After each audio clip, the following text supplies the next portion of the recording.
pa yung matapang. Alam natin ang sagot dyan.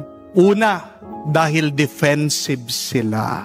Ayaw nilang aminin ang kanilang kasalanan. Kasi kapag inamin nila, silang nakakahiya. Di po ba? Pero ano ba ang tunay na nakakahiya? Hindi ba yung nabisto ka na, nahuli ka na, pinipilit mo pa ring itago, i-deny? Yan ang tunay na nakakahiya. Pero pangalawang dahilan bakit merong mga taong angyayabang kahit na sila na ang may kasalanan. Kasi ganyan ang ginagawa ng kasamaan sa ating kalooban. Kapag ikaw ay nagkakasala, magulo ang iyong isip at puso. Remember, sin makes us illogical.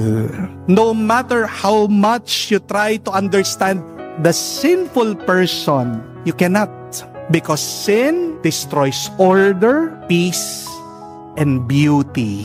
Kaya nga, yung mga tao na nabubuhay sa kasalanan, ang gulo-gulo. Pansinin niyo po, yung mga drug addict, ang gulo-gulo ng buhay nila. Yung mga sinungaling, ang gulo-gulo ng kanilang sinasabi. Hindi magkakatugma. Yung tao na lasing, dugyot ang itsura, ang dumi-dumi ng kapaligiran niya.